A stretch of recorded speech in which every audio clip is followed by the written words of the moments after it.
You're kind of my Tua whisperer. I know you've been around the kid forever. We've been talking about him for years. What do you think? Are the Dolphins handling him properly? I know that's a loaded question potentially, but I want to ask it because it just seems, with kicking tires on Deshaun Watson twice, preseason, midseason, owner meeting him, doesn't start, banged up finger, comes in, wins a game. What does it all mean?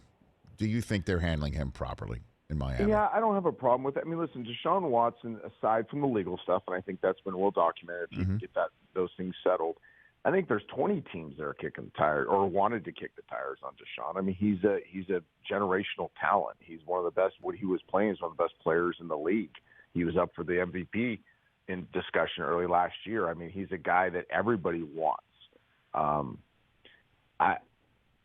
Let's take the Deshaun thing out of it. Yeah, I kind of like how they're handling it. The best move they made as an organization was bringing Charlie Fry into their coaching staff. Charlie Fry is one of the great young football minds in all of football. He has really been the glue of that offense that's got all that cool stuff they were talking about last night. So I watched more of the Thursday night game last night than I'm watching any Thursday night game.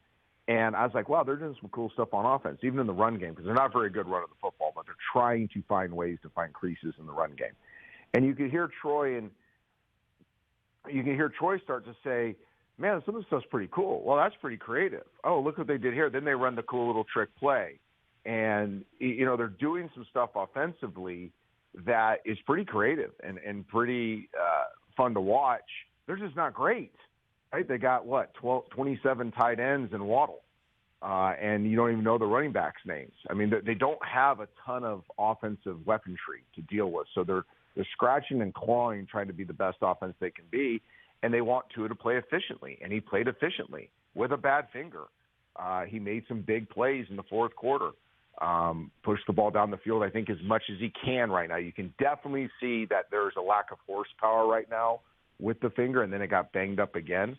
But, yeah, I like how they're handling them. They're trying to salvage this season. They're building an identity of defense, special teams, and an efficient offense. They're not going to be explosive this year, maybe not next year, but maybe in a couple years as they start drafting more towards offense.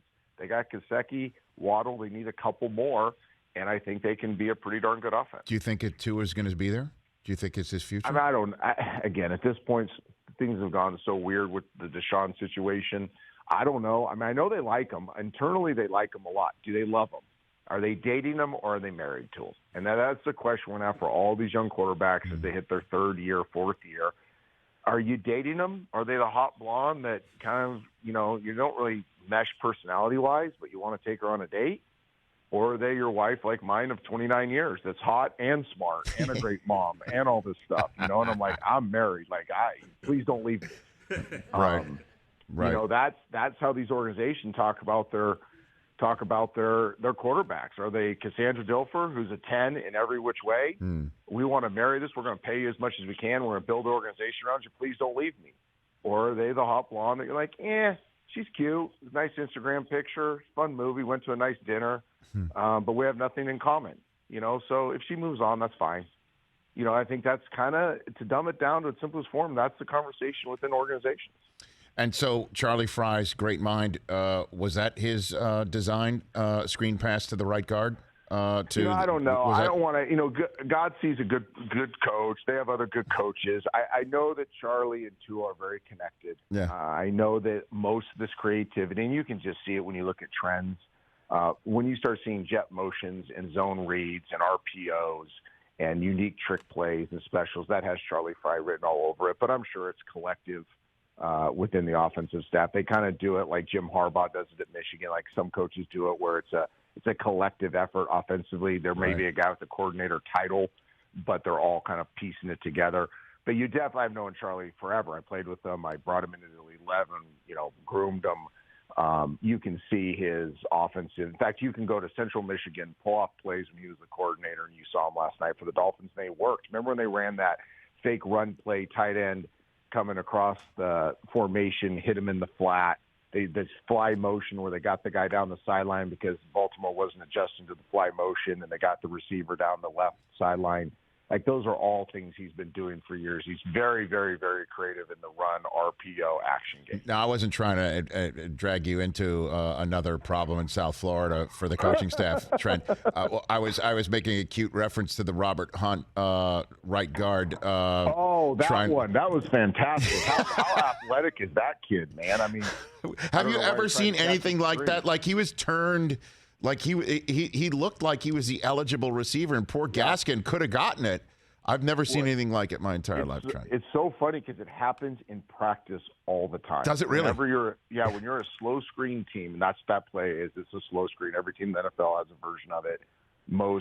Any old school coaching staff has a slow screen. A lot of the new staffs have the fast screens, but any slow screen where you're releasing guard, center, tackles, pass protecting, trying to get the end to go by them, they come out together, and the way you teach it is guard, center come out, and you're almost hip to hip, and you want to get to the railroad tracks, and then you want to get vertical. Well, every time in practice, whenever there's a stunt or something happens on the defense line, the guard or the center gets kind of kicked back, and the quarterback, if he's not experienced, he's just going to throw it to a spot, and you see it hit the guard in the helmet, you see it hit him in the chest. The guard's not flat enough. I mean, slow screens are hard to execute at a high level. Now, I've never seen a guard go out, get kicked backwards, and turn around like, well, I'll just catch the ball. I'm not necessarily to the railroad track, so I'll just catch the ball, and then I'll go run with the ball. I mean, that was crazy.